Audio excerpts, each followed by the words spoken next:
Hi, I'm Michael, and this is Carelifornia. And after wild speculation over the last few months and much consternation about what the potential 2021 Medicare Part B premium increase could be, on Friday, right before the weekend, CMS came out with the new Medicare Part B premium for 2021. And for most seniors on Medicare, either on Original Medicare, Medigap, or Medicare Advantage, it's a comparatively lower increase than was initially expected. This means that seniors will be able to keep more of their 1.3% increased cost of living adjustment, that's the COLA, for 2021. So today we are talking about the officially announced 2021 Medicare Part B premium, why it's actually not as high as it could have been, and how a small percentage of high-earning Medicare recipients will end up paying more than the rest. Now this is your 5-minute healthy dose, so let's make this quick. But before we do that, if you like this information, if you find it interesting, if you find it helpful, please don't forget to like and subscribe. That way you can get updates when our newest and most informative videos become available. So first, let's talk about the good news. And the good news is for most Medicare beneficiaries, their Medicare Part B premium will only increase 2.7% for 2021. Meaning their Part B premium will go from $144.60 a month up to $148.50 a month. So really only $3.90 increase. The increase is even less for next year than it was for last year when it increased by $9.10. Now this is pretty amazing news considering the real predictions for a 2021 Medicare Part B increase, which were based on things like the estimated cost of the pandemic, its disproportionate effect on Medicare cost, and financial viability of the Medicare Trust Fund, were estimated to be anywhere between $10 and $50 more a month. Additionally, the Medicare Part B deductible, which is the initial amount of money Medicare beneficiaries pay before their Medicare Part B starts helping them with services like doctor's visits and labs tests, has also increased only by $5, which brings the deductible from $198 in 2020 up to $203 annually for 2021.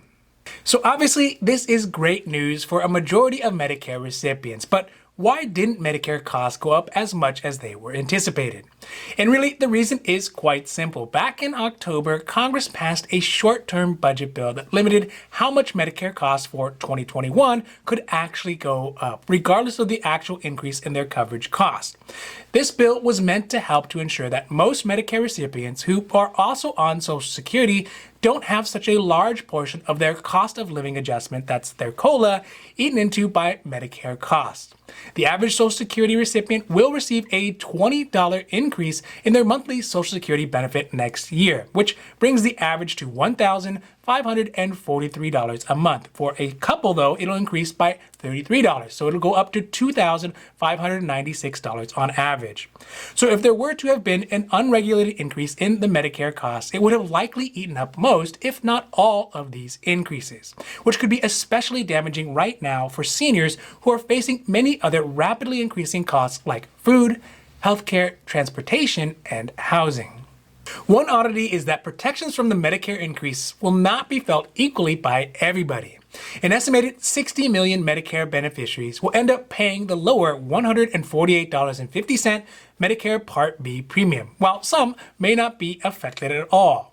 These would mainly be low-income seniors whose increased COLA would have been completely lost to Medicare costs, even at the smaller increase. These low-income folks are protected under a hold harmless rule that prevents Medicare premiums from going up more than the COLA did that same year. On the inverse side, though, Social Security beneficiaries who have higher incomes will still feel a lot more increases in their Medicare costs for 2021. This is because of the natural increases in cost and a surcharge that was imposed in 2018 on higher earners, which forces them to pay a higher monthly premium. These surcharges were implemented to try to make up some of the increased costs on the Medicare system. As an example for these costs, here is a chart posted from the Centers for Medicare and Medicaid Services, that's CMS, that shows how the surcharges will be based on household income. But really, only about 7% of Medicare recipients are anticipated to experience these increased surcharges. But for them, they will definitely see a noticeable difference in their costs for 2021. At this point in time, it seems like at least the world is starting to get back to normal. The elections are finally over, Social Security COLA and Medicare Part B premiums have been announced for 2021, and the world hopefully will start moving back to some sort of normalcy. But of course, the incidents of the pandemic are still increasing, and there are still millions of Americans out of work who are trying to figure out how to make it through until the economy gets back on its feet. Finally, it is still yet to be seen what will happen to the U.S. under a Biden presidency. But at least for right now, we know that for 2021, seniors will be protected against some of the really disastrous increases that could have been imposed upon them. Now, this has been your 5-minute healthy dose, and I hope that you found it interesting or helpful or at least useful. And if you did, please don't forget to like and subscribe. That way you can get updates when our newest and most informative videos become available.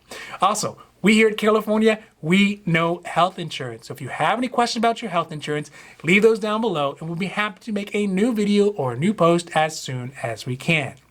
Now, other than that, I'm Michael and this is Carelifornia, wishing you a happy, healthy day.